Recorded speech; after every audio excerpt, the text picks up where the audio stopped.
अस्सलाम वालेकुम जी। मुबशर ज़ैदी साहब ने एक ट्वीट किया, कहते हैं कि लोग भूलेंगे नहीं कि जब सैलाब से उनके घर गिर रहे थे और उनके प्यारे मर रहे थे तो एक लीडर जलसे कर रहा था, यानी कि इमरान खान जलसे कर रहा था। इस पर फवाद चौधरी ने जवाब दिया, वो जवाब जरा सुनिएगा। कहते हैं कि जलसे इसलिए कर रहा था कि आइंदा घर ना डूबे। जब तक सियासी लुटेरे मुल्क के वसाइल से दुबई और लंदन के अंदर अपनी प्रॉपर्टीज बनाते रहेंगे तब तक हमें सैलाब डुबोते रहेंगे। मामला सियासत का है और रहेगा। यह जो मीडिया कैंपेन है कि सियासत खत्म कर दे, सैलाब आ गया है, यह सिर्फ इन लुटेरों को दबान देने के लिए है। दूसरा, इंसार अब्बासी साहब ने भी ट्वीट किया। वो कहते हैं कि कौम सैलाब में डूबी हुई है और सियासतदान अपनी हुकूमतों के जरिए एक दूसरे के खिलाफ पुलिस में एफआईआर दर्ज करवा रहे हैं। ये ट्वीट इंसार अब्बासी साहब ने तब किया जब पंजाब के अंदर राना सनाउल्लाह के खिलाफ एफआईआर दर्ज करवाएगी, और नीचे लिखते हैं कोई शर्म कोई हया। इसके ऊपर भी फवाद चौधरी ने जवाब दिया। कहते हैं कि काश आपको यह ख्याल उस वक्त आता जब शहबाज गिल को बुरहना करके, नंगा करके उसके ऊपर तशद्दुद किया जा रहा था। अब राना सनाउल्लाह के ऊपर पर्चा हुआ है तो अब आपको इखलाकियात याद आ गई हैं। इंसार अब्बासी के इसी ट्वीट पे एंकर इमरान रियाज खान भी जवाब देते हैं। कहते हैं कि जब तक ये पर्चे अकेले इमरान खान और उसके साथियों के खिलाफ होते रहे तब तक शर्मो हया सोई रही, कोई नहीं बोला। देखें, ये सैलाब पहले एंटर हुआ बलोचिस्तान के अंदर, बलोचिस्तान के अंदर तबाही हुई, कोई नहीं बोला। फिर ये सैलाब एंटर हुआ सिंध के अंदर, तब भी शुरू में कोई नहीं बोला। लेकिन जब ये सैलाब आया फिर पूरे सिंध को उसने अपनी लपेट में लिया, पंजाब को लिया, केपीके को लिया, तो अब ये आके कह रहे हैं हो सैलाब आ गया है, सारा कुछ बंद कर देना चाहिए। तो जब पहले सैलाब आया था तब आपने बंद क्यों नहीं किया?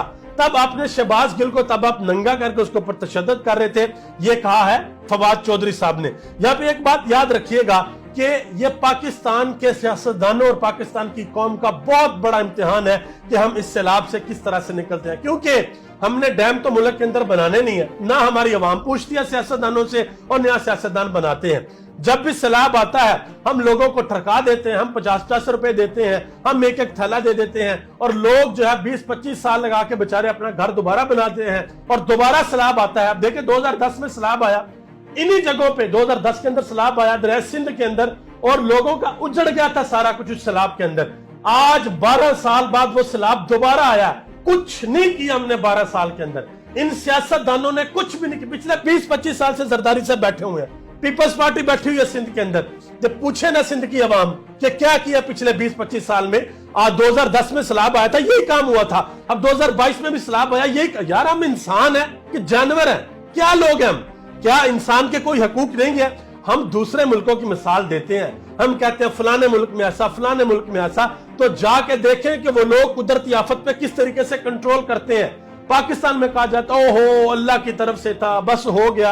यार मुझे बताएं कि ये अल्लाह की तरफ से सारा कुछ पाकिस्तान में होता है, दूसरी दुनिया में नहीं होता। ये हमारे हमसाये में चाइना, उनके मुल्क के अंदर सैलाब आते थे, डैम बना दिए, 100 से ज्यादा डैम बना दिए उन्होंने पानी को स्टोर कर लिया, स्टोर करके उन्होंने बिजली बनाई, बिजली बना के अपने पूरे मुल्क को दी। पूरी दुनिया की सबसे ज्यादा प्रोडक्शन कर रहे थे चाइना, हमसे बाद में आजाद हुआ था। हमने क्या किया भाई? हमने क्या किया? हमारे सियासतदानों ने क्या किया? जब हमारा सियासतदान करोड़ों रुपया इलेक्शन के ऊपर लगा के सीट पे आकर बैठता तो वो कभी ये नहीं सोचता कि मैंने मुल्क का कुछ करना है या इस मुल्क की आवाम का कुछ करना है। वो सिर्फ ये सोचता है जो पैसा मैंने लगाया है वो सूद समेत मैंने वापस कैसे लेना है। ये बात है इस मुल्क के निजाम की। जब तक ये गंदा और गला सड़ा निजाम रहेगा ये मुल्क कभी आगे नहीं बढ़ सकता। जिस दिन पाकिस्तान बना था डॉलर 3 रुपए का था, आज डॉलर 200 से ऊपर चला गया। पाकिस्तान बनने के बाद हमें ऊपर जाना चाहिए था और हम जमीन में गड़ चुके हैं। वजह सिर्फ एक है, इस मुल्क का गंदा और गलीज निजाम। जब तक हम इस निजाम से जान नहीं छुड़ाते ये मुल्क कभी आगे नहीं बढ़ेगा। अब जो जितनी भी सैलाब की तबाहकारियां हैं, सारे जो सूबे हैं उनको अपनी अपनी जगह पे अपना काम करना पड़ेगा। केपीके के अंदर कामरान मंगे साहब ट्वीट करते हैं कि वजीर आला महमूद खान की जानब से तमाम सरकारी महकमों को हदायत जारी कर दी गई हैं कि सरकारी अमारात मुतासरीन के लिए खोल दी जाए। सैलाब मुतासरा इलाकों में कॉलेजेस, लाइब्रेरीज और तमाम आला तलीम के दफातर मुतासरीन के लिए खोल दी जाए। बहुत अच्छी बात है, ये काम पंजाब को भी करना चाहिए और इमरान खान ने जो डायरेक्शंस है वो परवेज इलाही को दे दी हैं। यही काम सिंध को करना चाहिए और यही काम बलोचिस्तान को करना चाहिए। और ये वक्त है कि ये कौम इकट्ठी हो और इकट्ठी होकर इस मुसीबत हम निकल जाएंगे। ये कौम बुरी नहीं है, ये कौम अच्छी है। اب یقین کریں کہ جب اس ملک کے اندر 2005 میں زلزلہ آیا تھا، پھر 2010 میں جب سیلاب آیا تھا، ہم نکل گئے تو اس مشکل سے، لیکن یہ سیاستدان اس ملک کے لیے کچھ نہیں کرتے۔ یہ صرف یہ دیکھنے کہ انہوں نے اپنی تجوریاں کس طریقے سے بھرنی ہے۔ جب تک یہ عوام ان سیاستدانوں کا احتساب نہیں کرے گی، ہم ایسے روتے رہیں گے۔ مجھے بڑے افسوس کے ساتھ یہ کہنا پڑ رہا ہے۔ آپ سب کا بہت بہت شکریہ۔ پاکستان زندہ باد، افواج پاکستان پائندہ باد۔